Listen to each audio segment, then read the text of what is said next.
बात है, क्या बात है। ताली। वंडरफुल सर, क्या बात है। बजाओ यार, बजा लो। क्या बात है। मेरा दिल और मेरी जो आत्मा है वो वहाँ पे अटकती है, रोमांटिक और सोलफुल गानों में, जहाँ पे ठहराव हो। तो हम तुम्हें कैसे बताएं तुम्हें क्या क्या बात है, तुमसे दिल से शायरी है, इश्क की सौगात है। पर वो जो बुरी याद है उसको मिटानी चाहिए, क्योंकि अहमदाबाद के साथ एक ही वो ऐसा एक वो एक मलाल रह गया था वाकया है, ऑस्ट्रेलिया के एक साथ। हादसा है। उस दिन ऐसा था कि आज के टाइम पे यूएस का वीजा मिल गया। आज के टाइम पे इतना टफ, मतलब वैसा है यस। कि इट्स लाइक बहुत आपको पापड़ बेलने पड़े। आपके फेवरेट सिंगर्स? मैं इंजीनियरिंग में आया बॉम्बे में, तो वहाँ मुझे समझ में आया कि मैं गा सकता हूँ, ऐसा माहौल बन गया था। बोला कि मैं गुरु ढूंढ रहा हूँ जी। कि कोई अच्छा गुरु मुझे सिखाए और मैं सीखूं। तो सर आपको ये गुरु मिले कैसे? आपको वो ऐसे लिंक कब हुआ कि यार नहीं इनसे सीखना है?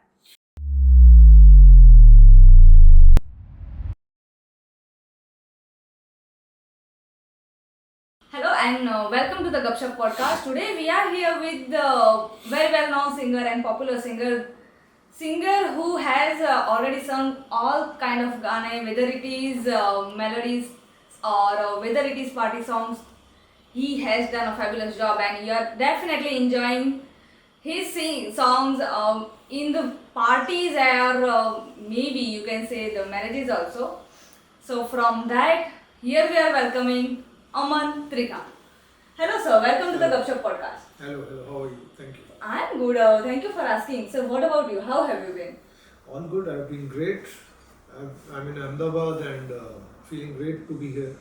So for all the kind of work you have been traveling in so many cities, but how it different Ahmedabad? Ahmedabad is always a very vibrant place where you meet people who are always filled with love and always welcoming, always excited about good music, good food, and Yes. literature and culture, full of life.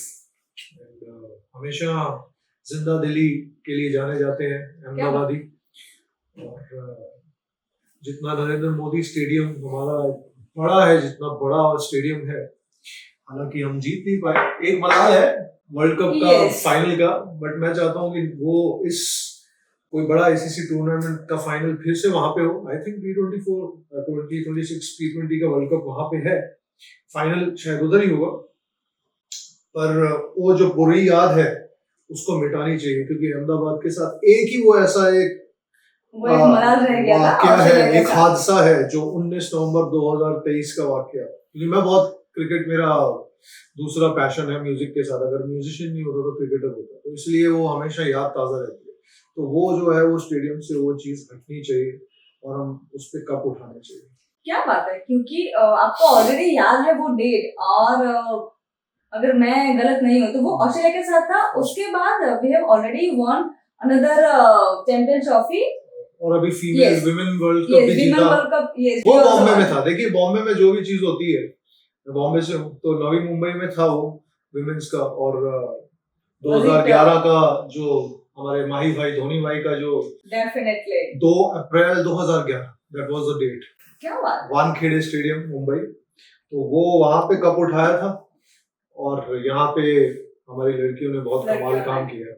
सो या सो I want कि यही एक चीज जो है ये हट जाए, और नेक्स्ट जो भी आईसीसी टूर्नामेंट T20 का वर्ल्ड कप है इस साल, हम जीते वहां पे, जो अहमदाबाद में हो, और वो मेमोरीज हम रिप्लेस वो हाँ वो रिप्लेस होगी। और मुझे लग रहा है ऐसी फीलिंग आ रही है, वाइब आ रही है अंदर से कि ये साल हम जीतने वाले हैं, कप उठाने वाले हैं, T20 वर्ल्ड कप अपने ही घर में, और अहमदाबाद में, मोटेरा में। क्या बात है सर। इसके साथ साथ अगर हम आपकी जर्नी की बात करें, क्योंकि अगर क्लासिकल ट्रेनिंग और विदाउट ट्रेनिंग सिंगिंग में बहुत डिफरेंस आ जाता है, आप मानते हो कि ये है कुछ डिफरेंस आ सकता है? क्योंकि आपने ऑलरेडी कह सकते हैं, अगर मैं नहीं हूँ गलत नहीं हूँ तो उस्ताद मकबूल हुसैन खान से आप सर से आपने ट्रेनिंग ली है, क्लासिकल ट्रेनिंग। तो आप मानते हो कि क्लासिकल ट्रेनिंग के साथ अगर रियाज करा हो और उसके बाद फिर आप सिंगिंग में आए, और अगर विदाउट ट्रेनिंग में आए तो वो डिफरेंस कुछ बिल्कुल आएगा, आप मानते हो? डिफरेंस तो आता है, डिफरेंस बहुत आपको साफ तौर पे दिख जाएगा. A person who is not classically trained might be a very natural singer, very good in singing the songs feel with the feel. Feel feel आप एक चीज है जो पैदा नहीं कर सकते. That is one thing. आप क्लासिकल सालों साल सीख के आओ भले, लेकिन अगर आप फील नहीं आपके वॉइस में हो तो अनफॉर्चुनेटली फील ही ऐसी चीज है कि आपकी वो खुद की देन है. तो अगर आप काम कर रही हैं गाने का, गा रही हैं, तो आप गाने के साथ साथ आप उसके नुएंसेस में काम कर सकती हैं. आप सीख रही हैं तो आपको अपना ब्रेथ कंट्रोल करना आ जाएगा. क्लासिकल में ब्रीदिंग एक्सरसाइजेज हैं, वोकल एक्सरसाइजेज हैं, आपकी लचीलापन आ जाएगा, फ्लेक्सिबिलिटी आ जाएगी वॉइस में, मॉड्यूलेशन आ जाएगी. ये सब टेक्निकल चीजें आ जाएंगी. लेकिन जो एक भाव है जो आपकी सिर्फ आपका ही है, आपकी रूह सिर्फ आपकी, वो किसी और से शेयर नहीं होती. इमोशंस भी आप ही के. तो जब आप गाते हो माइक पे, चाहे स्टूडियो में हो, लाइव परफॉर्मेंस स्टेज पे हो, तो फील आप उस वक्त क्या फील कर रहे हो, उस गाने को महसूस करके आपके अंदर से क्या फीलिंग पैदा हो रही है, और वही आप अंदर की जो चीज़ है वो बाहर निकाल रहे हो ऑडियंस के लिए. सो ये चीज़ है, बहुत सोलफुल चीज़ है. और क्लासिकल जो आपने पूछा, क्लासिकल से एब्सोल्युटली वो जो मैंने दूसरी चीजें कही, जो क्राफ्ट आपकी जो फिनेस है, जो पॉलिश है, वो पॉलिश आ जाती है. जैसे अभी यहाँ पे मैं देख रहा हूँ वुड वर्क बहुत अच्छा किया हुआ. तो अगर इस लकड़ी को आप ऐसे ही लगा दो और उसको पॉलिश ना करो, लकड़ी का क्वालिटी कितनी भी अच्छी होने दो, लेकिन वो दीमक पकड़ेगा.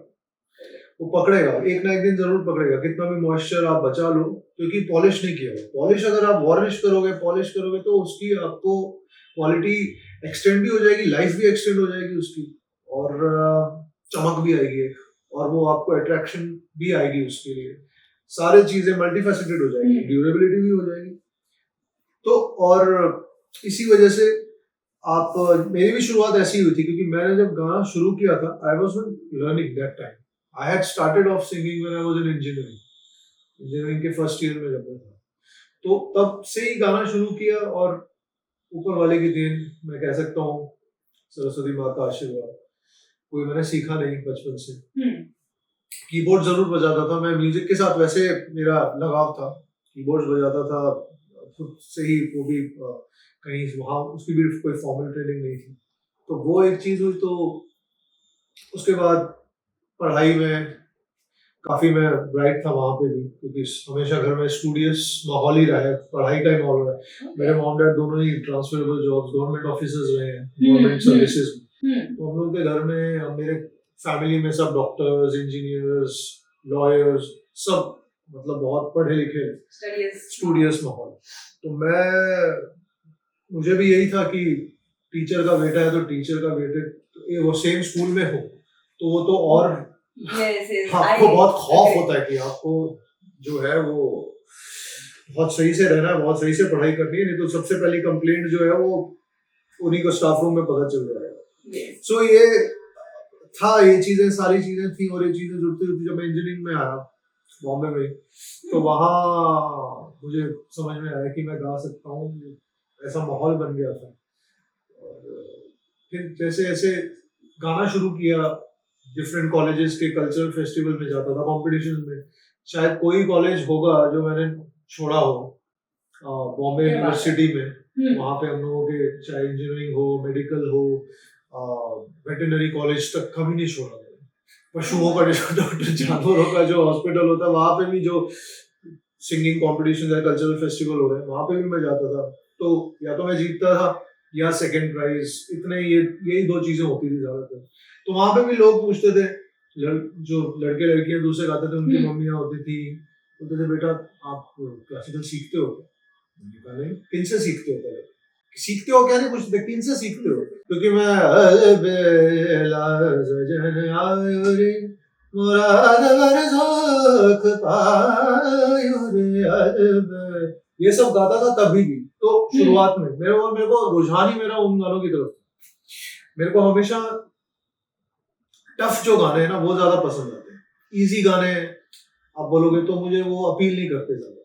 हालांकि हर गाना अपनी एक खुद की पहचान और रखता है, और जी। इजी गाना जितना आपको इजी लगता है सुनने में, वो इजी नहीं होता है। नहीं होता। ओ मेरे दिल के चैन चैन आए मेरे दिल को दुआ कीजिए, फॉर एग्जाम्पल या प्यार हुआ इकरा, तो ये सुनने में बहुत इजी लगते हैं लेकिन गाने में नहीं है, क्योंकि बहुत सारी चीजें हैं कि आपको प्रोजेक्शन कितनी करनी है, कितना मुंह खोलना है, कितना आपको फील डालनी है, ज्यादा तो नहीं हो रहा है और कम भी नहीं हो रहा है, तो नपा तुला होता है बहुत मामला।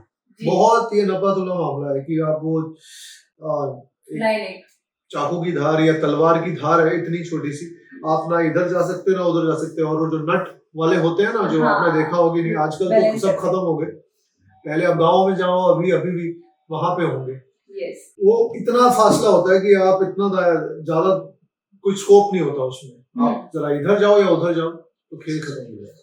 बिल्कुल। तो वैसी चीज है। सर जैसे आपने बात की कि नहीं उसमें ट्रेनिंग बहुत इम्पोर्टेंट है, और क्लासिकल ट्रेनिंग की वजह से बहुत सारे नुआंसेस हम पकड़ सकते हैं, एक फिनिश होनी जरूरी है। तो बात करते हैं कि जैसे हम मुर्गियाँ भी लेते हैं, तो कभी कभी अगर दोनों को किसी को शायद अगर समझ हो सिंगिंग की, तो उसको बिल्कुल पता चल जाता है कि अच्छा ये मुर्गियों में इसका सुर बहुत पक्का लगता है, क्योंकि वो लास्ट की फिनिश वो बहुत मैटर करती है। तो वही बात है कि सर अगर नहीं लिए किसी ने ट्रेनिंग तो वो भी समझ आ जाता है। आप जरूर गाते होंगे सर, तभी आपको ये इतनी बारीकी वाली चीज पता है। सर मैं गाती नहीं हूँ पर मैं सुनती जरूर हूँ। हाँ, तो क्योंकि ये टेक्निकल चीज है बहुत, और बहुत लोगों को नहीं पता है ये सब, क्योंकि लोगों को दे डोंट केयर, लोगों के लिए गाना बज रहा है बस ठीक है, गाना बज रहा है, हम लोग खा रहे हैं नाच रहे हैं, उतना गाना सुन लिया, टाइम पास हो गया, घर जाके सो जाओ।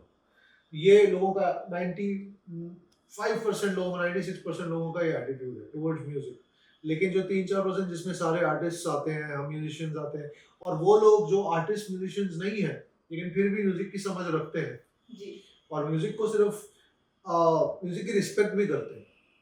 बिल्कुल। बहुत बार होता है कि गा रहे हैं हम लोग, जैसे वेडिंग्स में भी गाता हूँ मैं, परफॉर्म करता हूँ, तो वो तो आए, और एक आर्टिस्ट होने के बाद ना हम बड़े मोटी चमड़ी वाले हो जाते हैं, हमको पता है कि ढक्कन खुल गए हैं तो सब लोग उधर ही जाएंगे। हाँ। पता है हमको कि वो खाना खाएंगे तो खाना ही खाएंगे, लेकिन उसी चीज में आपको अपना भी जो है वो परफॉर्मेंस देनी है। Yes. आप उसको उखड़ भी नहीं सकते, आप क्लाइंट को बोल भी नहीं सकते कि ये क्या है, मेरे टाइम पे तुमने ये कर दिया। उनका क्योंकि सिस्टम अपना चल रहा है, आपके लिए वो है, लेकिन आपका काम वही है कि आप वो सब माहौल में रह के आप कैसे अपना बेस्ट निकाल के उनको दे सकते हो और उनको एंटरटेन कर सकते हो। Yes. तो ये सब चीजें पार्ट ऑफ द गेम है।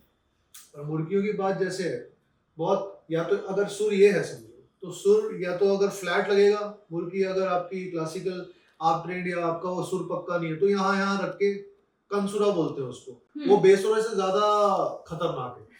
बेसुरा तो मतलब एकदम ही सुर, मतलब यहाँ पे तो सुर यहाँ पे कहीं डोल रहा है, वो है ही नहीं, सुर के आसपास ही नहीं, कहीं पिक्चर में नहीं है। लेकिन कंसुरा इज लाइक यहाँ पे लगना चाहिए, यहाँ पे थोड़ा सा या नीचे लग रहा है, तो फ्लैट है वो, और शार्प भी होता है, मतलब ऊपर लग रहा है थोड़ा सा ऊपर। अभी हर बेला सजन आयो रे, ये छोड़ दो, ये तो क्लासिकल गाना है। कोई सिंपल गाना लेते हो, हर घड़ी बदल रही है रूप जिंदगी, ये है।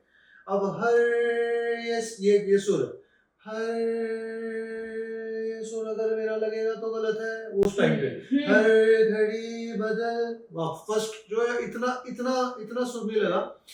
और मैं तो अभी मतलब बहुत अभी प्रॉब्लम यही है, चाह के भी जब आप इतना सुर में होते हो ना, कोशिश करते हो सुर में रहने की, और सुर की देन जो है भगवान की ही देन जी। सुर सच्चा जब लगता है ना, मेरे गुरुजी कहते थे, जब सुर, बेटा सुर ऐसे लगाओ जिंदगी में, जब भी गाओ, सामने वाला वाह ना बोले, आह बोले, उसके अंदर आ निकले, जो गूज़बम्प वाली फीलिंग आती है ना, वो जो दिल चीर के जो जाती है, वो तभी लगता है जब सुर ठा करके लगता है। 440 वोल्ट तो नहीं मैं बोलूंगा, लेकिन क्योंकि 440 वोल्ट्स का जो एक वो है 440, sorry not 440 volt, I am sorry, 440 hertz, 440 volts तो करंट होता है, लेकिन 440 हर्ट्ज की फ्रीक्वेंसी जो है, एक एक्चुअल सुर की जो फ्रीक्वेंसी फुल जो होती है इलेक्ट्रॉनिकली, जब आप कोई इंस्ट्रूमेंट बजाते हो जी। तो उसकी जो फ्रीक्वेंसी हिट होती है एवरी सुर उसका अलग अलग फ्रीक्वेंसी, लेकिन स्टैंडर्ड ए नोट की फ्रीक्वेंसी 440 हर्ट्ज होती है। अब गिटार ट्यून करते हो, देखा हो गिटारिस्ट Yes. वहां पे लगा के ट्यून करते हैं, Tune तो करना। ट्यूनिंग टू दैट फ्रीक्वेंसी कि एक्चुअल सुर जो है वो उस फ्रीक्वेंसी पे हो,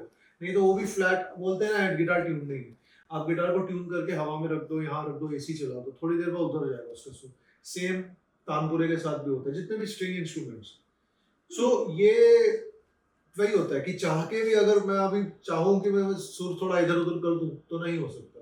तो हर घड़ी बदल रही है, अब रही है, रही है, ऐसा जो है रही गा गा टच हो, गा रे सा गा, वो गा टच होना चाहिए, वो नहीं होगा पूरा गा, इसमें भी गा हो गया तो कोमल गा हो गया, कोमल गा और गा के बीच में भी कुछ होता है, तो इतने कंसुरे होते हैं लोग अगर क्लासिकल का ज्ञान नहीं है। सुर ज्ञान ही होता है क्लासिकल करने के बाद, और आपकी आवाज ऐसी हो जाती है ना कि आप कहीं से कहीं भी ले जा सकते हो उसको, आप उसको घुमा सकते हो, आप उसको बैठा सकते हो, आप उसको नीचे वाले ऑक्टेव से ऊपर ले जा सकते हो। So that all becomes very easy. सिर्फ किशोर दा ही हमारे मतलब इतना बड़ा नाम तो किशोर दा ही हुए जो दिग्गज हुए हैं, जिन्होंने जिनका नाम इसमें हुआ कि उन्होंने क्लासिकल नहीं सीखा लेकिन फिर भी उनके सुर इतने पक्के लगते थे। तो एक्सेप्शंस होती है। जैसे मैं भी जब गाना शुरू करता था, मैं तो बहुत ही छोटा हूँ, मैं कुछ भी नहीं, और सुर के भी मामले मतलब गाने के भी मामले में, आर्टिस्ट्री में भी मैं कोशिश करता हूँ कि मैं जो कर रहा हूँ उसमें पूरी शिद्दत हो। लेकिन जितना लोगों का फीडबैक होता था, लोगों को जब मैं वो पूछते थे ना किनसे सीखते हो, मैंने कहा मैंने तो कभी गाना ही जुम्मा शुरू किया है, मेरे को सीखना है, मेरे को अच्छा गुरु ढूंढ रहा हूँ। ये आप झूठ बोल रहे हो, आप बताना नहीं चाहते किससे आप सीख रहे हो, ठीक है कोई बात नहीं। मैंने कहा मैं सीख ही नहीं रहा हूँ तो मैं कहाँ से बताऊँ। तो उन लोगों को ये लगता था मैं बहुत सालों से सीख रहा हूँ और मैंने सीक्रेट रखा है, क्योंकि होता है लोग अपने गुरु नहीं बताते हैं, क्योंकि उनको लगता है कि मैं जो सीख रहा हूँ, मुझे जो शिक्षा मिल रही है दूसरे को नहीं मिलनी चाहिए, क्योंकि वो फिर आपकी तरह कोई और बनने का वो इनसिक्योरिटी होती है, लोग नहीं बताते हैं। तो ये भी होता है कि जैसे आपने सीखा वो सहासना घराना ऐसा कुछ है? रामपुर सहसवान घराना।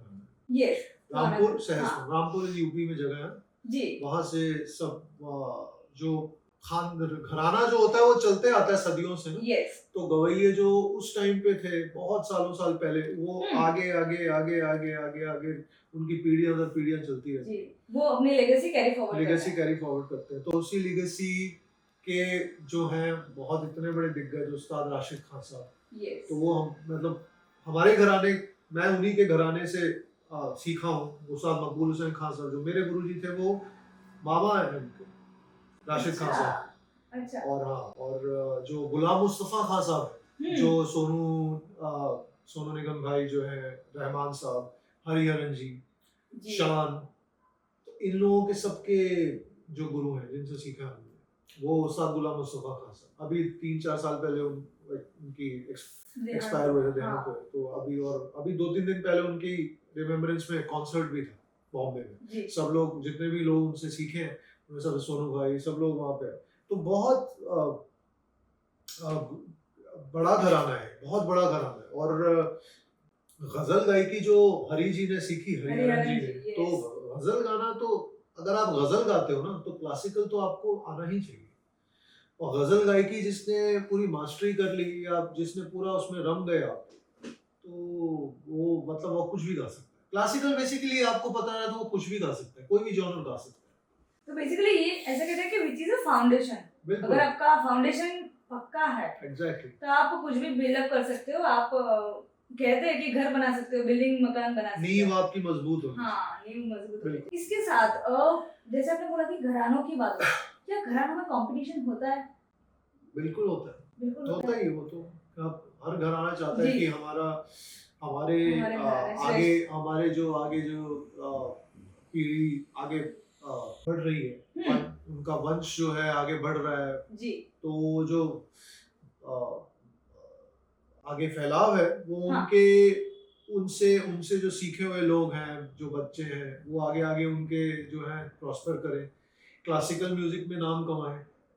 क्योंकि सबसे पहले उनकी कोशिश यही होती है कि क्लासिकल, क्योंकि हम बॉलीवुड कमर्शियल म्यूजिक में, हम लोग Yes. लाइट म्यूजिक में।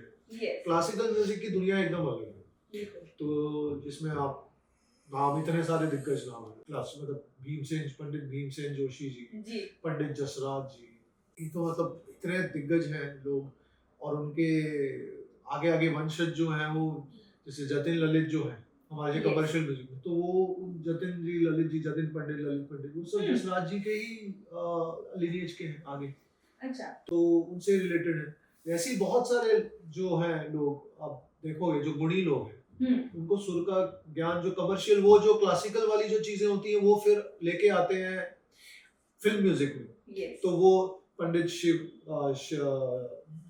कुमार शर्मा जी हैं, संतूर वादक जो लेजेंड, हरि प्रसाद चौरसिया जी पंडित, उस उनका नाम हर कोई जानता है, पंडित रविशंकर। तो ये इनकी लीनिएज के जो लोग हैं, क्लासिकल म्यूजिक जब तक जिंदा है तब तक क्लासिकल म्यूजिक की वजह से म्यूजिक जिंदा है, म्यूजिक की रिचनेस जिंदा है। ये आप जहाँ पे ऑफिस है, आप इंटीरियर इतना खूबसूरत है, तो रिच है ना, इसलिए लग रहा है खूबसूरत, इसलिए लग रहा है कि वो उसमें वो क्वालिटी। अगर आप एकदम लो क्वालिटी का माल लगाओगे कहीं पे भी, तो आपको पता चल जाएगा ये लो क्वालिटी है। तो वो लो क्वालिटी, उसमें टॉप क्वालिटी ही मिलेगी आपको, क्लासिकल से निकली हुई चीज, क्लासिकल से निकली।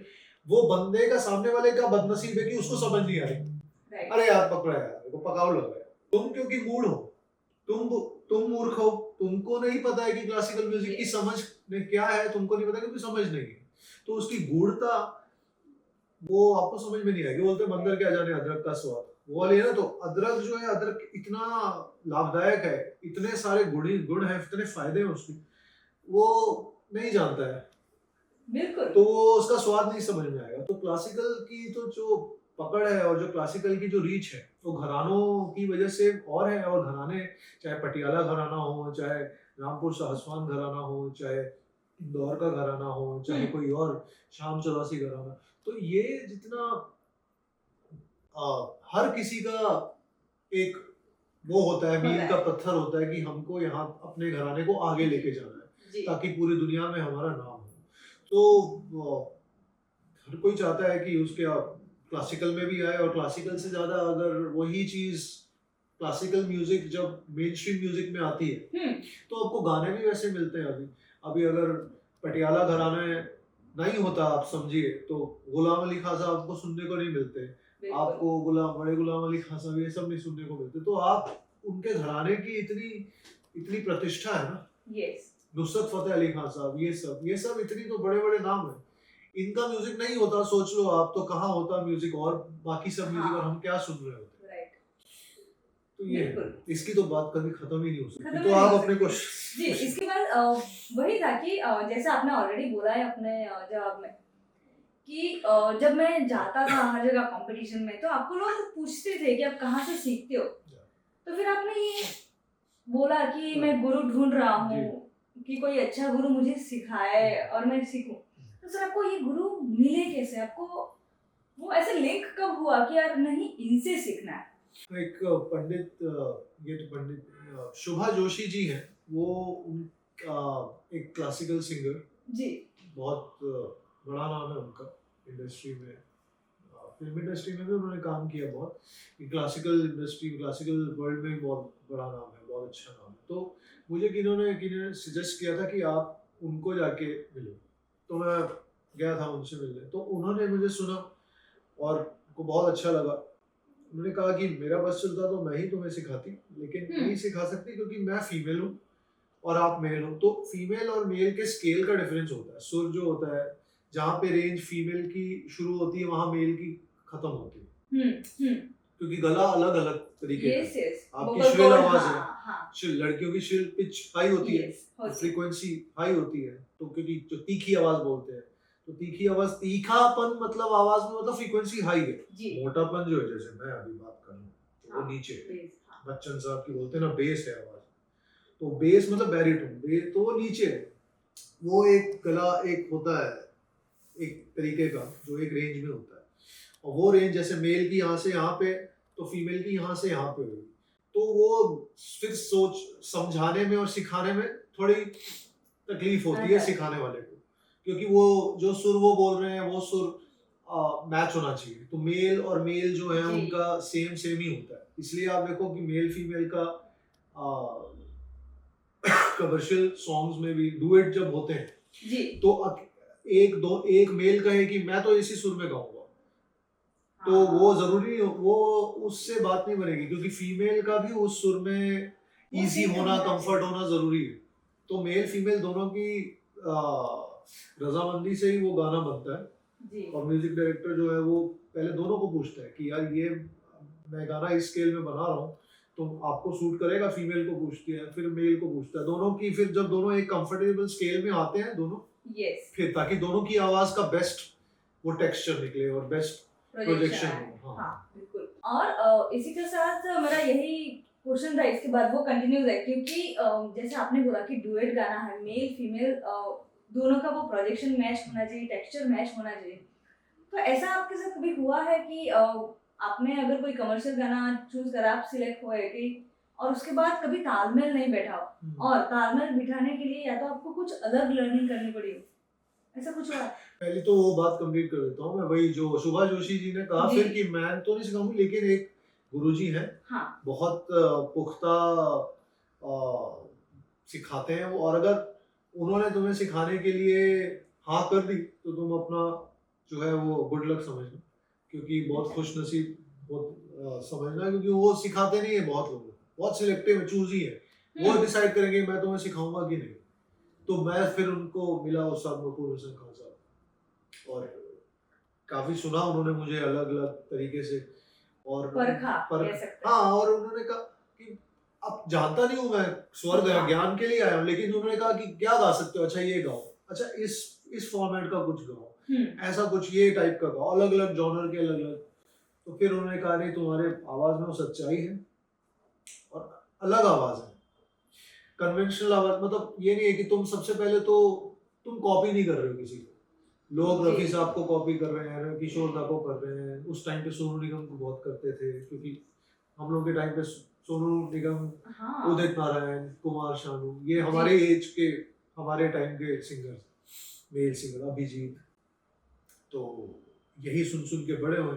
यस किशोर दा, रफी दा, थोड़ा रफी साहब, इन लोगों को थोड़ा सुनना शुरू किया जब थोड़ी समझ आने लगी म्यूजिक की। लेकिन जब जब बड़े हो रहे हैं तो वही दिलवाले दुल्हनिया ले जाएंगे, दीवाना, ये बाकी बाजीगर, काली काली आंखें, तो ये सारा म्यूजिक कमर्शियल सिनेमा का जो था वो रेडियो में हम सुनते रहते थे, जो भी रेडियो प्ले कर रहा है।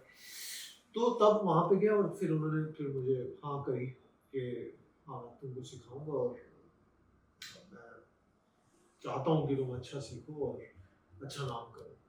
तो वहां से शुरू हुई। और दूसरी चीज आपने क्या बोली थी, तालमेल ना बैठे गाने के लिए, जी किसी कमर्शियल गाना हाँ को गाने हाँ की तालमेल किसके साथ ना बैठे, कंपोजर के साथ? नहीं, कंपोजर के साथ नहीं, हाँ। उससे पहले कोई फीमेल डुएट के साथ, फीमेल सिंगर अच्छा, के साथ। फीमेल सिंगर के साथ, ओके, जी। डुएट के लिए। यस नहीं तो वो तो फिर अगर वो गाना करना है तो वो तो हाँ। बोलना ही पड़ता है कि मेरे लिए या तो बहुत ऊंचा हो रहा है या बहुत नीचे हो रहा है, कहीं बीच में मिलते हैं, वो बिल्कुल। मांडवली करनी पड़ती है। यस करने वो सेटिंग करनी पड़ती है भाई, तुम थोड़ा आगे पीछे यहाँ भाव हाँ। फीमेल सिंगर को पूछ के वही कहना होता है कि मैं तो कंपोजर से बोलता हूँ, फीमेल डायरेक्ट सिंगर डायरेक्ट अगर मैं जानता हूँ या मेरी बात होती है, मैं बोलूंगा आपके लिए ये ठीक है, ये ठीक है, आप थोड़ा नीचे आ जाओ, मैं थोड़ा ऊपर आ जाता हूँ, या मैं थोड़ा नीचे आ जाता हूँ, आप थोड़ा ऊपर आ जाओ, तो सुर के मामले में तो वो कोऑर्डिनेशन होती है। It's a part and parcel of the song process, song making process, creative process. Sir इससे बात करते हैं कि जैसे वहां से आपकी ट्रेनिंग वगैरह खत्म होने के बाद, या तो उसके उसी के साथ ही आपको वो फर्स्ट ब्रेक थ्रू मिला था इंडस्ट्री में, और वो ब्रेक थ्रू क्या था वो सुनाया, तो क्या गाना था? इतना जल्दी ब्रेक थ्रू मिल जाए तो फिर जिंदगी का सारा दुख निकल जाएगा। क्या बात। लेकिन ब्रेक थ्रू इतना जल्दी नहीं मिला, क्योंकि 2006-7 से मैंने शुरू किया था, 2006 से गाना शुरू किया, 2005-6, 2007 में सीखना शुरू किया, और फिर बाद में 2008 में मेरे इंजीनियरिंग पास आउट हुआ मैं। उसके बाद गाना तो जैसे कॉलेज से शुरू किया जी पर सीडीज बनाना, डेमोज बनाना, वहाँ पे रिकॉर्ड कर करके जो है, तब तो सीडीज होती है, Yes. सीडीज में सारे म्यूजिक डायरेक्टर्स हैं, लिरिसिस्ट हैं, या डायरेक्टर्स हैं, प्रोड्यूसर्स हैं, जो भी फिल्म इंडस्ट्री से ताल्लुक रखता है, वहाँ पे मैं जाता था, स्टूडियोज के नंबर्स निकालना। तब तो मोबाइल, व्हाट्सएप कुछ भी नहीं, कुछ भी नहीं था। एक ये मोबाइल शुरू हो गए थे, और हर किसी का लेकिन पर्सनल मोबाइल नंबर मिलना इतना आजकल इजी जितना हो गया है, हाँ। उस दिन ऐसा था कि आज के टाइम पे यूएस का वीजा मिलना आज के टाइम पे इतना टफ, मतलब वैसा है Yes. कि इट्स लाइक बहुत आपको पापड़ बेलने पड़ेंगे। पर्सनल नंबर किसी का मिलना, और म्यूजिक डायरेक्टर का स्टूडियो का मिल जाएगा, स्टूडियो में कोई उठाता नहीं था, लैंडलाइन जो नंबर था जी।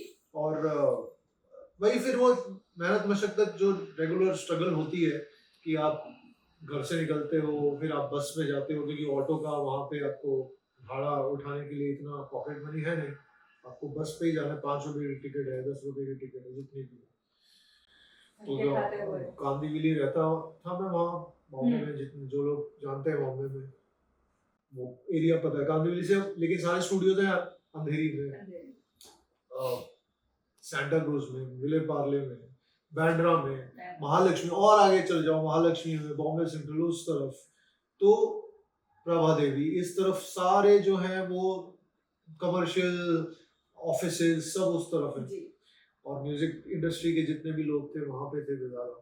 तो सब लोगों से मिलना, सबके काम नहीं भी मिल रहा है लेकिन फिर भी आके बैठना है, सुनना है क्या बातें हो रही है, कोई तीसरा बंदा आ गया है मिलने के लिए, उससे क्या काम निकल सकता है उसके बारे में सोचना है। चलो इन लोगों से तो काम नहीं निकल सकता, लेकिन ये तीसरा बंदा आया है वो भी काम का ही हो सकता है, शायद उसका कोई प्रोजेक्ट शुरू हो रहा होगा, या कोई काम कर रहा होगा, कोई गाने के लिए बुला ले, कोई 2 मिनट मेरी आवाज सुन ले। तो ये सब चीजें हमेशा माइंड में चलती रहती है।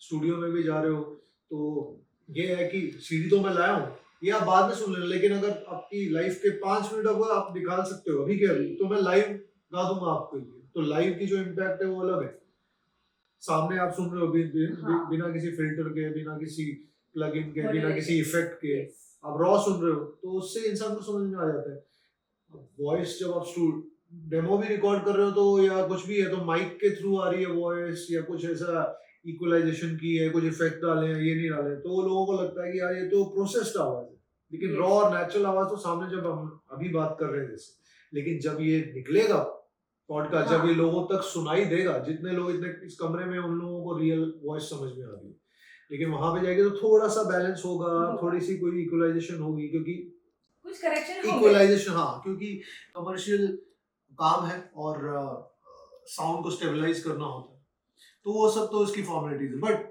वही है कि जो है वो काम इतना आसानी से मिला नहीं, शुरुआत में मिलता था तो वो जो हमारे सीरियल्स है, टीवी सीरियल्स, उसके पीछे कोई आलाप चल रहा है, उसको गा दो, 200 रुपए मिल रहे हैं उसके लिए, 300 रुपए मिल रहे हैं, वो तो बाद में मिल रहे हैं, शुरुआत में तो कुछ मिलता भी नहीं था कि क्या ऐसे गा दो बस, तुम्हारी आवाज आ रही है तो पैसे क्या क्या करोगे। और जब आप शुरुआत में आप कहीं आपका कोई गॉडफादर नहीं है, कहीं आपका कोई जान पहचान नहीं है, तो लोग यही बोलते हैं कि भाई अब तुमको तो चांस मिल रहा है, तुम करो। उसके बाद ये 200 300 500 की कहानी शुरू हुई।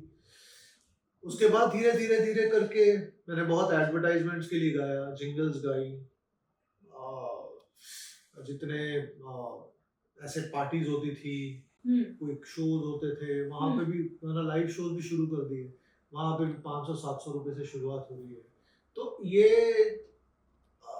ग्राइंड जो है, ये हसल जो है, ये आर्टिस्ट के लिए बहुत जरूरी होती है, क्योंकि आसानी से जिसको मिल जाता है उसको कदर नहीं होती। बात कर रहे थे कि आपको वो फर्स्ट ब्रेक थ्रू गाना क्या था और आपको वो कैसे मिला? सुरक्षेत्र नाम का एक शो आया था, रियलिटी शो जी, तो सिंगिंग म्यूजिक रियलिटी शो था, तो उसमें मेरी स्ट्रगल तो चली रही थी सालों से, जैसे मैंने कहा कि 2006 से चल रहा सब, राइट। तो इंजीनियरिंग के बाद हालांकि मैंने 1 साल काम किया कहीं, एक ऑफिस में, एक मैनेजमेंट फर्म थी, उसका बिजनेस डेवलपमेंट मैनेजर था मैं। कितना बिजनेस डेवलप किया मुझे नहीं पता, क्या बात लेकिन बहुत उस टाइम पे भी मेरी यही थी, वो मैंने चूज ही इसलिए करी थी वो एक चीज की मुझे टाइम मिले लोगों को मिलने के लिए, मैं अपने हिसाब से थोड़ा फ्रीडम ले सकूं कि अगर मुझे कहीं से ऑडिशन के लिए कॉल आया है या किसी से मीटिंग है मेरी किसी कंपोजर से या कोई भी इंडस्ट्री के बंदे से मिलना है तो मुझे टाइम मिले, फ्लेक्सिबिलिटी हो। तो मैं क्योंकि मुझे कॉलिंग ही करनी होती थी ज़्यादातर और पिच करना होता था चीज़ों को, तो वो सब चीज़ें थी। तो लेकिन मुझे लगा कि जितना टाइम मैं 12 घंटे 11 घंटे उसमें लगा रहा हूँ, कभी कभी काम में 15 घंटे भी लग रहे हैं, तो मैं जी। 15 घंटे पूरी ऑफिस की लाइफ में मैं घुस गया। मैं कहा मुझे ये नहीं करना है मुझे लाइफ में, मैं किसी और चीज के लिए बनाऊं तो वो तभी होगी चीज जब मैं अपने आप को टाइम दूंगा।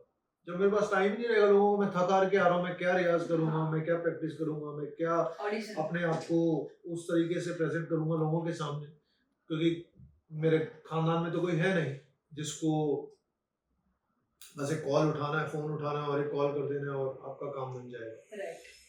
और मेरे डैड ने मुझे 1 साल का टाइम दिया था कि 1 साल में जो हो सकता है देख लो, नहीं तो फिर बाद में यू हैव टू डू जो भी इंजीनियरिंग रिलेटेड जो जॉब है, वॉट एवर अप्रोप्रिएट जॉब जो है, ताकि स्टेबिलिटी रहे। उनका था कि स्टेबिलिटी रहनी चाहिए, विच इज वो हर पेरेंट का कंसर्न होता है कि लाइफ में स्टेबिलिटी हो, एक स्टेबल इनकम आए जो भी आप कर रहे हो। पर इसमें तो रिस्क ही रिस्क था, इसमें सब मतलब 1000% रिस्क था और रिवॉर्ड कुछ नहीं था। तो शुरुआत में तो आपको यही होता है कि रिस्क तो लेना पड़ता है। अगर आपको अपने दिल की सुननी है तो रिस्क तो सबसे ज्यादा आपके सामने खड़ा होगा, रिवॉर्ड कोई नहीं देगा आपको। जहाँ पे रिस्क आ जाता है वहां पे रिवॉर्ड नहीं है। तो रिवॉर्ड तो आपको बाद में मिलेगा या नहीं मिलेगा वो दूसरी बात है, पहले आपको रिस्क को अपने ऊपर हावी करना है, उसके हिसाब से आपको रिस्क को गले लगाना है, उसको अपनाना है। Yes. कि मैं अब तुम्हारी ही गाड़ी में बैठ के जा रहा हूँ, मैं तुम्हारी जो है वो भरोसे हूँ, अपने टैलेंट के भरोसे हूँ और अपने आप पे सेल्फ बिलीफ जो है उसके भरोसे हूँ। तो यही सब चीजें थी, कोई और मोटिवेशन अपने आप को खुद को ही करना पड़ेगा, कोई नहीं करेगा दूसरा। पूरी दुनिया तो खड़ी हुई है बोलने की, देखा कह रहे थे ना हम लोग, क्या उखाड़ लिया तूने, क्या किया। फैमिली वाले भी जो है, रिलेटिव्स ज्यादातर, फैमिली जो आपकी कोर फैमिली है वो तो आपके सुख दुख में रहती है साथ में, चाहे जितना भी शुरुआत में उन्होंने भी काफी वो थे कि कैसे होगा ये होगा, क्योंकि कोई इसमें कोई गारंटी नहीं, इतने सारे लोग आते हैं, तुम्हारा हो जाएगा, ये क्या, इसका क्या चांस है। मैंने कहा चांस तो कुछ भी नहीं है, लेकिन अगर मैं अपने आप को चांस नहीं दूंगा तो फिर वो भी चांस नहीं बनेगा जो 1% चांस है, अगर इसी में मैंने हार मान ली। So you have to back yourself like anything, क्योंकि आप ही अगर हार मान जाओगे ना तो आपको उठाने वाला कोई नहीं है जिंदगी की कोई भी बात हो, चाहे मेरी बात हो या कोई भी। तो अपने अंदर की जो लॉ है, अपने अंदर की ज्वाला को, आग को जिंदा रखना पड़ता है। तो वही हुआ, आगे आगे जाके फिर काफी रियलिटी शोज में मैंने पार्ट लिया, लेकिन वहां पे मैं फर्स्ट सेकंड राउंड के आगे जा ही नहीं पाता था। पॉलिटिक्स होती थी, किसी मंत्री का कॉल आ गया, मिनिस्टर का कॉल आ गया, किसी इन्फ्लुएंशियल बंदे का कोई रेफरेंस आ गया, चैनल की कोई डिमांड है, चैनल का कोई जो हाई पोजीशन पे बैठा हुआ उसके चाचे का, मामे का, ताए का लड़का है, लड़की है, तो ये लोगों को आगे लेके जाया जाता था। किसी की कोई और बैक स्टोरी है, कोई हद से ज्यादा गरीब है तो उसी को दिखाते रहेंगे, हाँ मैं बहुत गरीब हूँ, मैं ये हूँ, मैं वो हूँ। ठीक है, गरीब होना इज नॉट गुड, मतलब कोई भी गरीब नहीं होना चाहिए, सबको बेसिक रोटी कपड़ा मकान होना चाहिए जीवन के लिए। लेकिन अगर आप टैलेंटेड नहीं हो ना इतने, जहाँ टैलेंट की बात हो रही है, परख हो रही है आपकी टैलेंट के ऊपर, ये नहीं कि कितने गरीब हो और कि अंबानी के बेटे हो, तो आप जब हो वहां पे तो आपको बहुत जरूरी है कि आप अपने टैलेंट से उसको हिला दो दुनिया को। राइट। तो वो टैलेंट आपका टैलेंट ही बोलना चाहिए, ये नहीं बात होनी चाहिए वो गरीब है ना इसलिए उसको वो मिल रहा है। मैं तो चाहता हूँ कि गरीब हो या अमीर हो, इस बात से टैलेंट का तकाजा नहीं होना चाहिए और मापतोल नहीं होना चाहिए। भगवान किसी को भी वो दिन ना दिखाए और सबको जो है वो संपन्न रखे। पर आजकल वही होता है कि टीवी और कमर्शियल जो ये एस्पेक्ट है, ये उस चीज को ज्यादा लेके जाती है क्योंकि लोगों की सिंपथीज जुड़ जाती है। तो वहां पे जो यही होता है कि अब आप इमोशन से खेलते हो, लेकिन उसमें सफर क्या कर रहा है, आर्ट कर रही है, कला सफर कर रही है। तो ये चीजें फिर ऐसे से होते होते रियलिटी शोज में मेरा मन उठ चुका था। तो मैं कह रहा था कि यार मैं रियलिटी शोज से नहीं जाऊंगा, मैं जाऊंगा तो जैसे यूजुअल स्ट्रगल है भाई, जूते घिसना, studio the studio the studio the studio बोलना, हाथ में हाथ पैर जो मिन्नतें करना, प्लीज सुन लो प्लीज सुन लो, क्योंकि उसके अलावा कुछ नहीं कर सकता। कनपटी पे तो गोली रख नहीं सकता हूँ, सुन रहा है कि नहीं, ऐसे तो ऐसे काम भी नहीं होता है। तो क्योंकि ये आर्ट का काम है ना, कला का काम है, आपको हमेशा सॉफ्ट रह के, आपको हमेशा विनम्रता प्यार से ही करना होगा, जोर जबरदस्ती वाला काम नहीं है। तो वही रियलिटी शो। फिर कुरुक्षेत्र का जो ऑडिशन का किस्सा था वो भी बड़ा अलग है, अजीब है, क्योंकि मैंने इसका ऑडिशन दिया नहीं था। अच्छा। लेकिन समहाउ ऐसे योग बनना था, जैसे बोलते हैं कि किस्मत में होता है, तो वो आपको कहीं ना कहीं से आपको किस्मत आपकी खींच लेती है। तो ऐसे ही हुआ। अब वो मैं बताने जाऊंगा बहुत लंबी कहानी, तो शॉर्ट में बोलता हूँ कि वो बस मैं टॉप 100 में मुझे ऑडिशन में बुलाया था, जो पूरे इंडिया भर से, पूरे देश भर से बच्चे थे, वहाँ पे लोग थे, सिंगर्स थे। उनमें से सिर्फ 10 लोग जाने थे। अच्छा। इंडिया पाकिस्तान का रियलिटी शो था कुरुक्षेत्र। इंडिया के 10 लोग थे, पाकिस्तान के 10 लोग थे, और शूट हो रहा था दुबई में, क्योंकि यहाँ पे और आने की परमिशन नहीं।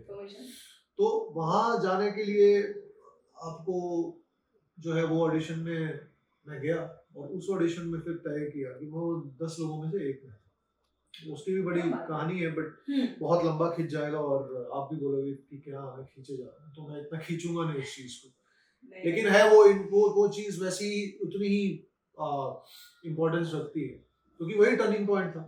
उसके बाद क्योंकि मैं वहीं मिला हिमेश जी को, हिमेश भाई को मैं वहां मिला जी, क्योंकि हिमेश भाई वहां पे हमारे जज थे, इंडिया के कैप्टन थे, क्योंकि ऐसा वो क्रिकेट जैसा बनाया था, आतिफ असलम पाकिस्तान का कैप्टन और हिमेश भाई यहाँ के इंडिया के। और अब ज्यूरी में आशा था, इतने बड़े, मतलब लता जी और आशा जी के अलावा कौन है फीमेल सिंगर्स, अगर आप बात करो इंडियन फिल्म म्यूजिक के, तो ये तो दो स्तंभ है, दो दिग्गज है, दो स्तंभ है। इन्हीं दो स्तंभों पे फीमेल सिंगिंग के बारे में अगर आप बात की जाए, तो आशा जी, रूना लैला, आबिदा परवीन, गुलाम अली खान साहब, इस्माइल दरबार, सुरेश वाडेकर, और बहुत बहुत और भी बहुत लोग थे। तो इन लोगों का वहां पे होना ही, मतलब उन लोगों के सामने गाने में तो एक थर-थर कांपते थे लोग कि यार इतने बड़े लोग जब सामने बैठे हुए ना, तो आप भूल जाते हो संगीत के, क्योंकि संगीत खुद बैठे हुए सामने। हाँ। इतने सालों का एक्सपीरियंस,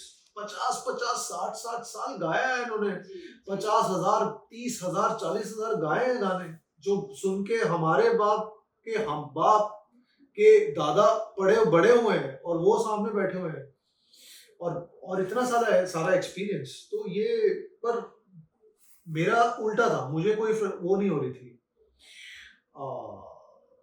जो कहते हैं ना, नर्वस एनर्जी नहीं थी, सिर्फ एक वो थी, और वो स्टेज फियर नहीं था। ये एक चीज थी जिसने मुझे, मैं समझता हूँ आर्टिस्ट बनाने में, जो आज आपके सामने मैं बैठा हूँ, वो बहुत कारगर साबित हुई है कि डर नहीं, वो डर नहीं होता है ना, तो आपको स्टेज फियर, आपको माइक हाथ में है, सामने 100 लोग हैं, सामने 10 लोग हैं, सामने 2 लोग हैं, सामने एक भी बंदा है, आप उसके साथ कैसे इंटरेक्ट कर रहे हो, इस चीज का अगर आपको डर आ गया कि मैं क्या करूंगा, हाँ, खत्म, गेम ओवर। तो हाँ, तो वो आपको रम जाना है उस चीज में, और आपको वो नर्वस एनर्जी अगर है भी, तो उसको आपको अपने काम में लानी है। तो वहां से फिर शुरू हुई, हिमेश भाई मिले, हिमेश भाई के स्टूडियो तक का जो सफर था, वो उससे पहले कुरुक्षेत्र में एपिसोड दर एपिसोड अलग अलग तरीके के गाने होते थे, किसी में रॉक गा रहे हैं, सूफी गा रहे हैं, गजल गा रहे हैं, क्लासिकल गा रहे हैं, लाइट गा रहे हैं, रोमांटिक गा रहे हैं, तो सारे जॉनर्स के सॉन्ग्स उन्होंने मेरी आवाज में सुने। और जब वो सुनते थे तो गाना तो सुन ही रहे जो मैं गा रहा हूँ, लेकिन दिमाग में उनके ये चलता रहता था, ये मेरे गाने कंपोज किए हुए गाने में कौन से गाने में इसकी आवाज फिट होगी, तो ये चलता रहता था। अच्छा। और वहां से हम दुबई में थे, वो बॉम्बे से अप डाउन करते थे, शूट होता था एक हफ्ते में 2 दिन शूट होता था, एक दिन टेक्निकल रिहर्सल, दूसरे दिन शूट होता था, तो एक दिन में 2 एपिसोड शूट होते थे।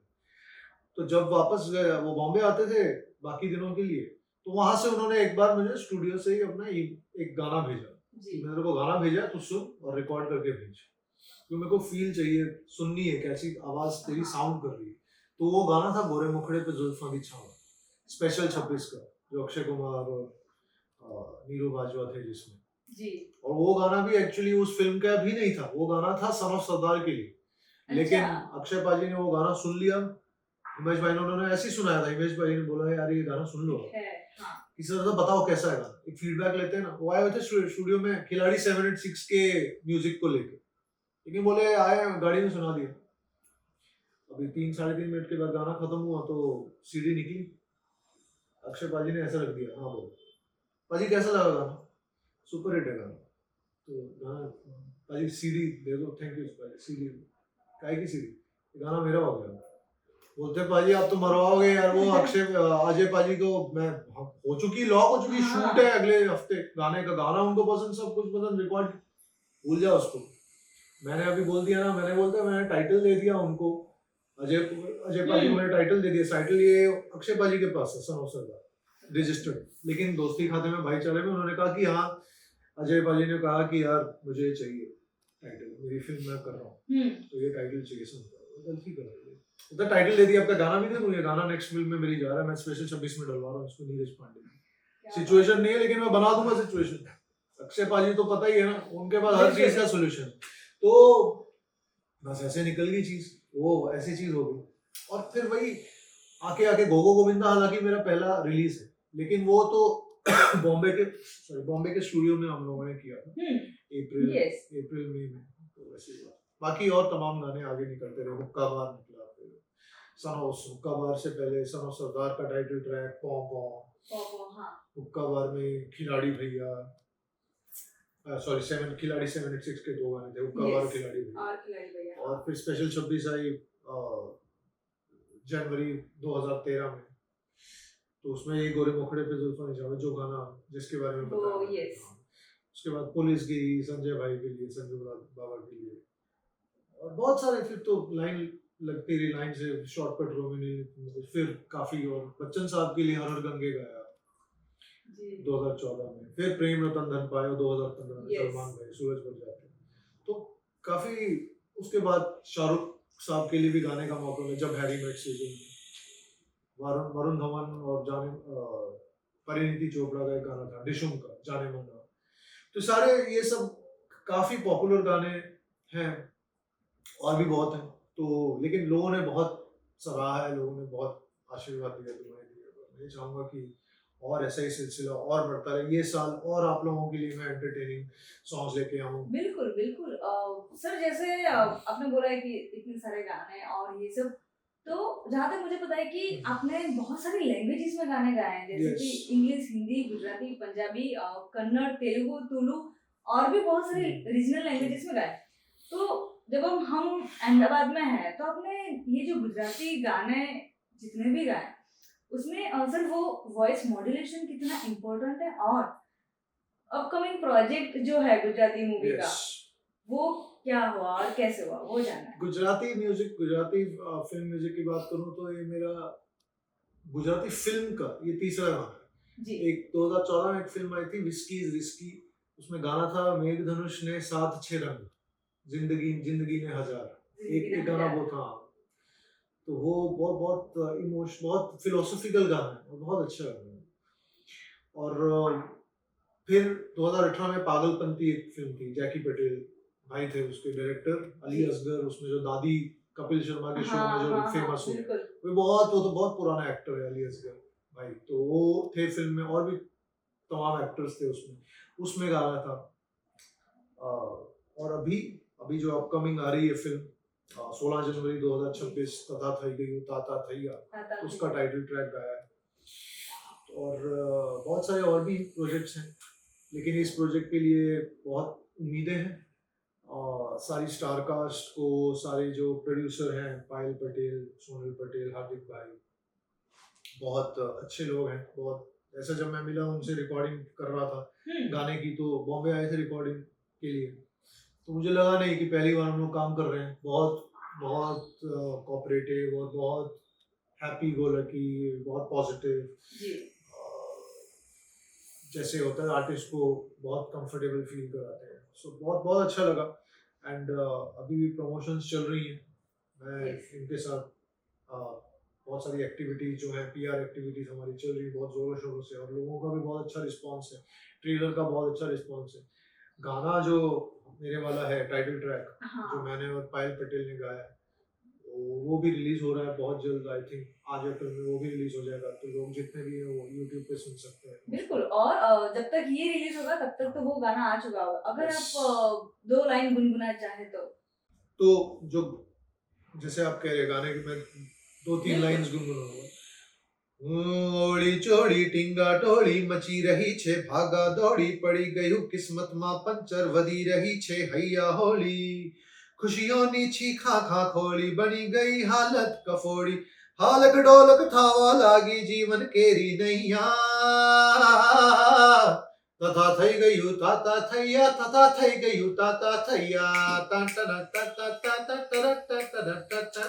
તથા થઈ ગયું તાતા થૈયા, તથા થઈ ગયું તાતા થૈયા।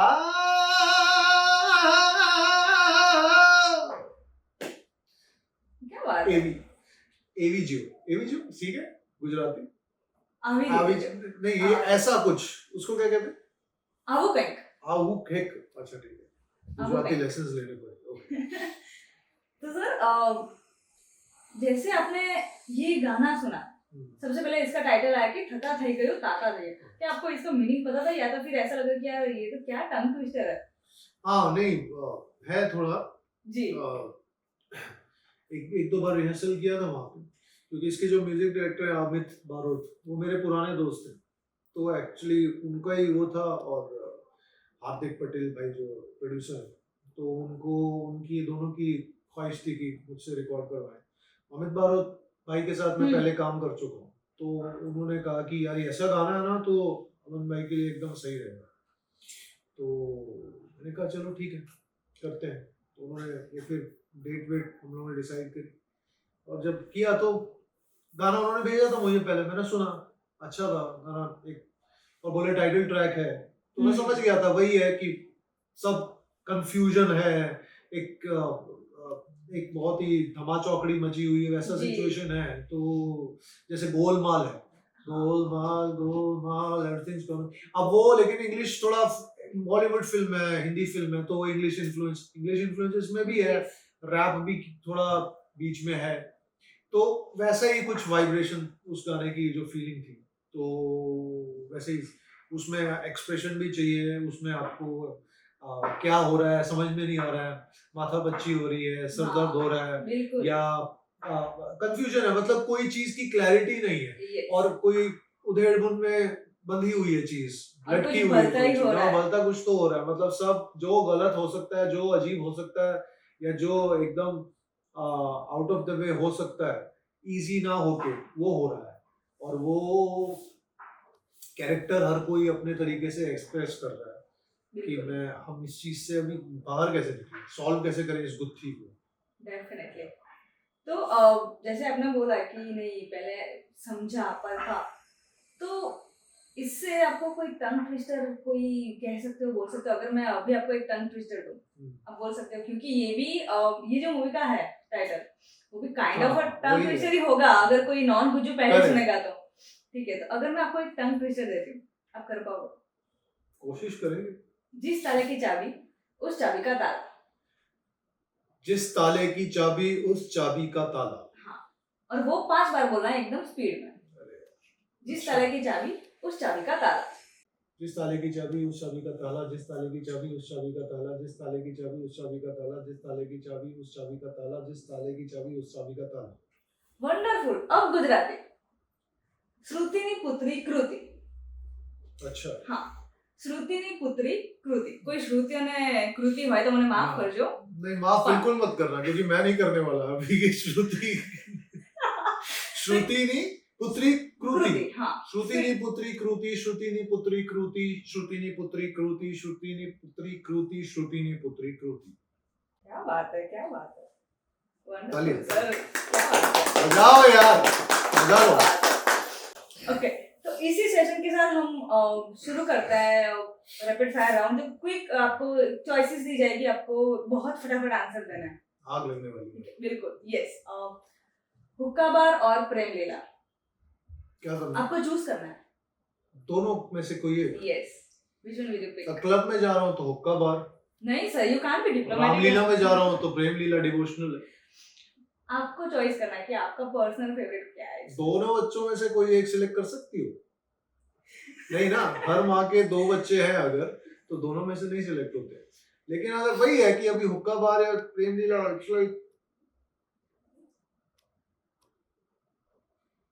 मैं अगर पर्सनली बोलूं तो प्रेम लीला। मैं प्रेम, म्यूजिकली ज्यादा प्रेम लीला। अब सारे हुक्का बार के फैंस यार गलत मत समझो, लेकिन प्रेम लीला अब बड़ी, मैंने तो दोनों को चूज किया था। हाँ, लेकिन ये सारा दोष इनका है, तो आप इनको जो है वो फीडबैक दे सकते हो कमेंट सेक्शन। बिल्कुल बिल्कुल, आप भर दो कमेंट सेक्शन, कोई दिक्कत नहीं है। इसके बाद है पार्टी सॉन्ग्स या romantic marriage? Romantic yes, all time. Studio recording या लाइव शोज? दोनों। अब इसमें नहीं आप बोल सकते प्लीज, क्योंकि स्टूडियो रिकॉर्डिंग का एक अपना चाव है, और इंटरेक्शन जो पूरी दुनिया से होती है, ऑडियंस से होती है, वो तो लाइव में ही होती है। लाइव का एक अपना अलग मिलता है।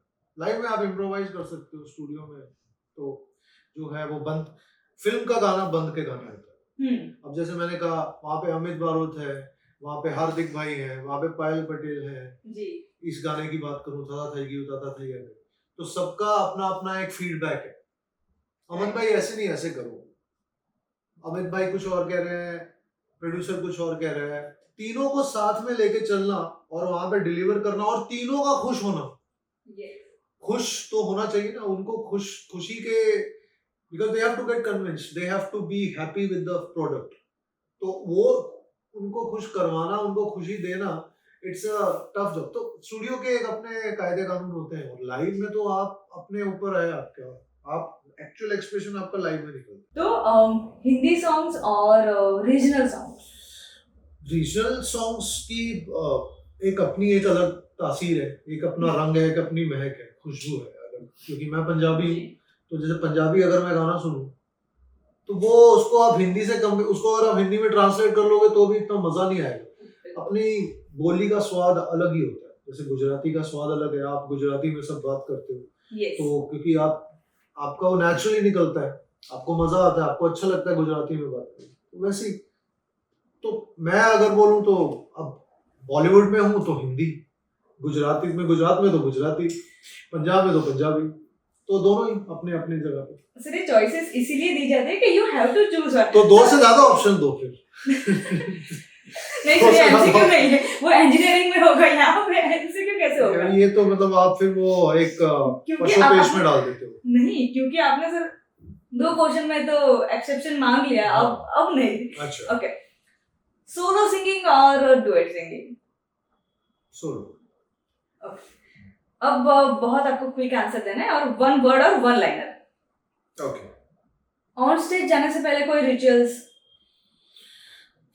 भगवान को याद करते हैं, थोड़ा माता को याद करते हैं, गणपति बप्पा को, वो वक्रतुंड महाकाय सूर्यकोटि समप्रभा निर्विघ्नं कुरु मे देव सर्वकार्येषु सर्वदा, ये एंट्री होती है, इससे मैं गाते हुए आता हूँ। और मेरा पहला गाना हमेशा गणपति बप्पा को, श्री देवाश्री गणेशा में मेरी कोशिश होती है वही। तो विघ्न हरता है, तो हर शुभ काम का आरंभ जो है उन्हीं से होता है। जी जी। आपके फेवरेट सिंगर्स? बहुत सारे, मैं हर अच्छे आर्टिस्ट से इंस्पायर हूँ। टॉप 3 आप अपने गुरु के वो जॉनर से भी ले सकते हो। रफी साहब है, एक हो गया रफी साहब। इंग्लिश में अगर मैं बात करूँ, मतलब वेस्टर्न म्यूजिक में, तो Freddie Mercury, yes, and Udit ji, Udit Narayan, और बहुत ना, रूप कुमार राठौर, सोनू भाई, तो लिस्ट इज एंड हरी जी, किन का नाम लूं? मतलब मैं वही है कि मेरे को जब भी ये क्वेश्चन कोई पूछता है तो मैं बोलता हूँ मैं हर अच्छे आर्टिस्ट से इंस्पायर हूँ, क्योंकि हर एक की आवाज अलग है। तो सबसे ज्यादा सुना हुआ खुद का गाना कौन सा गाना आपने सबसे ज्यादा? हम तुम्हें कैसे बताएं तुमने क्या क्या बात है, ये गाना जो मुझे लगता है कि मैंने जितने गाने गाए हैं, ये उनसे पार्टी सॉन्ग नहीं है ये, क्योंकि मेरे ज्यादा लोगों को लगता है मैंने सब पार्टी सॉन्ग गाए हैं, क्योंकि पॉपुलर ज्यादा वो हुए, पॉपुलर वहीं से हुए। लेकिन मेरा दिल और मेरी जो आत्मा है वो वहां पे अटकती है, रोमांटिक और सोलफुल गानों में जहाँ पे ठहराव हो। तो हम तुम्हें कैसे बताएं तुम्हें क्या क्या बात है, तुमसे दिल में शायरी है, इश्क की सौगात है। अब ये एकदम अलग है, तेरी अखियों का इससे एकदम अलग है।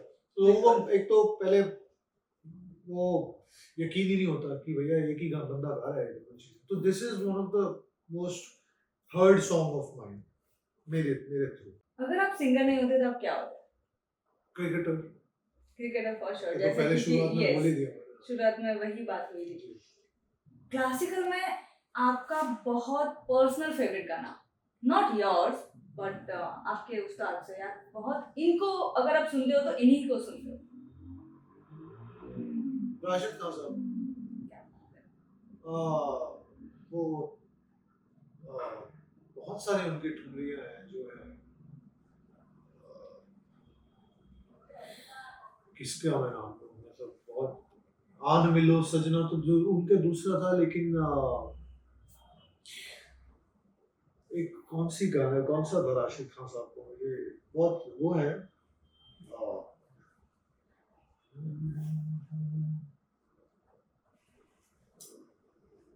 पिया पिया मोरे ऐसा कुछ है, मुझे याद नहीं आ रहा।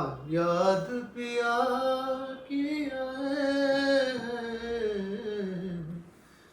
ये दुख सहारा जाए, तो याद पिया की आए जैसे इनका आप उस्ताद राशिद खान साहब का, वो that is one of the favourites thumri है।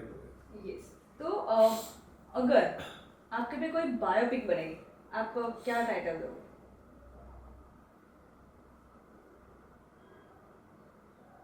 ये सवाल तो पहले कभी पूछा नहीं किसी ने, इंटरेस्टिंग। और मे बी म्यूजिकल जर्नी में या तो कोई सरगम हो सकती है, सरगम हो सकती है, और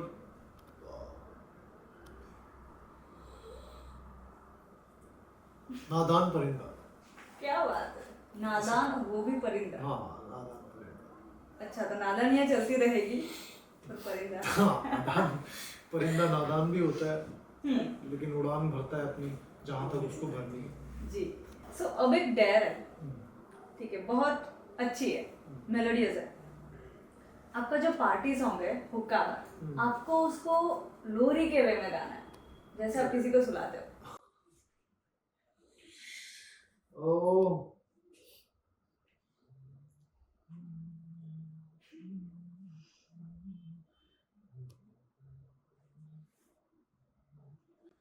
तेरी अखियों का वार जैसे शेर का शिकार, तेरा हुस्न धुएंधार, तेरी अखियों का वार जैसे शेर का शिकार, तेरे प्यार का नशा कभी यार कभी पार, तेरा प्यार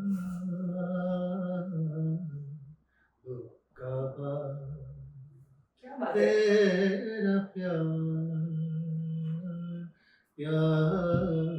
हुक्का बार। क्या बात है। अगर इसको रिकॉर्ड करके बजाया जाए, बंदा सोएगा तो जरूर, बच्चा सोएगा तो जरूर। चलिए ठीक है, अच्छी बात है कि आपको नींद आ रही है। नहीं नहीं, क्योंकि वो लोरी अगर शुरू में गाई जाए तो फिर बस इतना एब्स्ट्रैक्ट सवाल था ये, तो मैंने कोशिश करी। जी, जो लोग सोना चाहते हैं सो जाना या सुन। और अगर सर हम अहमदाबाद में बैठे हैं, अहमदाबाद गुजरात में बैठे हैं, आप अगर कोई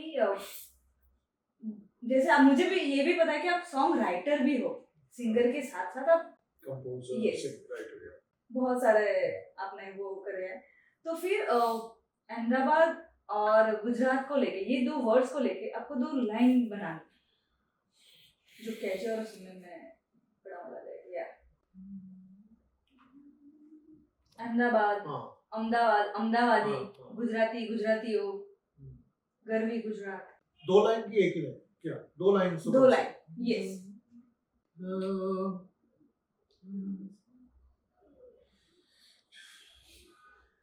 चाल चाल सीधी सादी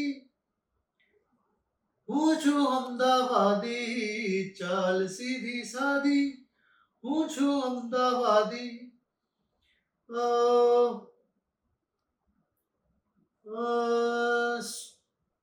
સો ટકા આશાવાદી હું છું અમદાવાદી 100% આશાવાદી હું છું અમદાવાદી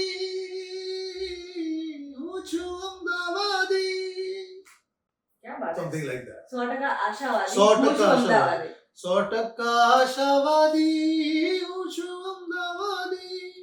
શું बात है. अगर हमें जैसे भी न्यू सिंगर्स हैं उनको आपको कुछ बोलना हो कि यार आप पैशन फॉलो करो या फिर अपना प्रोफेशन, तो क्या कुछ दो शब्द अगर 2 लाइन बोलनी हो कि यार नहीं, अगर आपका माइंडसेट ऐसा है तो आप ये कर सकते हो जो दिल सिंगिंग को में आना चाहते दिल हैं. को फॉलो करो, अपने हम्म, अपनी आवाज, दिल की आवाज को सुनो, बिल्कुल. अंदर की आवाज को सुनो. बहुत आसान, अब तो बहुत आसान हो गया वैसे, जी. क्योंकि सोशल मीडिया प्लेटफॉर्म सब आ गए हैं सारी, इंस्टाग्राम, यूट्यूब, यहाँ पे आपको अपने कैमरा उठाना है बस फोन का और शुरू हो जाना है. लेकिन आपको रास्ते में अड़चने जो भी आएंगी, और आएंगी जरूर, अगर आपका कोई, आप सिर्फ टैलेंट के बल पे चल रहे हो तो आएंगी. तो आपको घबराना नहीं है, आपको डरना नहीं है, आपको निराश नहीं होना है. Right. 100% आशावादी बनना है. 100% आशावादी तो हूँ. 100% आशावादी बन के ही आपको आगे लाइफ में चलना है, चाहे कोई भी चीज हो, सिंगिंग हो या कोई भी फील्ड हो आपकी. और इनकम अगर आपको स्टेबल साथ में मिल रही है जॉब की, तो आप उसको भी सिक्योर करके रखो. Yes. लेकिन अगर आपको लग रहा है कि आपका पागलपन इतना हावी हो रहा है कि आप उस चीज के अलावा कुछ और सोच नहीं पा रहे हैं, तो आपको फिर you should back yourself. Okay. You should believe in your dreams, Hmm. dream big, and you should be ready to do anything for those dreams. Okay. Life will not be easy. Life is never easy. If it is easy, it has to be a dream. That if you're dreaming, dream में सपने में easy लगेगी आपको. लेकिन सच्चाई में अगर आप जीते हैं तो आपको काफी उतार चढ़ाव होते हैं. उतार चढ़ाव को भी आप मजे से आप अपनाओ. उतार है तो चढ़ाव भी होगा, और जब चढ़ाव पे आते हो तो उतार तो होता ही है, बिल्कुल. उतराव वो होगा ही. आरोह अवरोह जैसा. आरोह अवरोह है, क्या बात है. तो ये म्यूजिकल आरोह में जैसे आरोह अवरोह है, वैसे जिंदगी का आरोह अवरोह बना रहता है, और उसमें आपको अपनी जो है आशावादी नेचर हमेशा कायम रखना. Thank you sir. अगर हम इस पॉडकास्ट, इस इंटरव्यू को, क्या हम टाइटल ट्रैक से एंड कर सकते हैं, थता થઈ ગયું તાતા થઈ ગયા? अच्छा, यस, सिर्फ टाइटल ट्रैक वही लाइन की, थता થઈ ગયું. Okay, sure. यस. थता થઈ ગયું તાતા થયા, થતા થઈ ગયું તાતા થયા. અરે રે રે, થતા થઈ ગયું તાતા થયા, થતા થઈ ગયું તાતા થયા.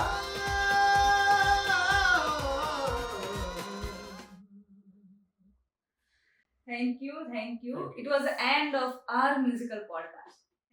આજની આ વાતચીત ઉપરથી એક વાત તો ચોક્કસ સાબિત થાય છે કે જો તમે સપના જોવાની હિંમત અને મહેનત સાથે ચાલો ને, તો તમારો અવાજ પણ તમારી ઓળખ બનાવી શકે છે. ફરી મળીએ એક નવા એપિસોડમાં. ત્યાં સુધી સંગીત સાંભળતા રહેજો અને સપનાઓ જીવતા રહેજો.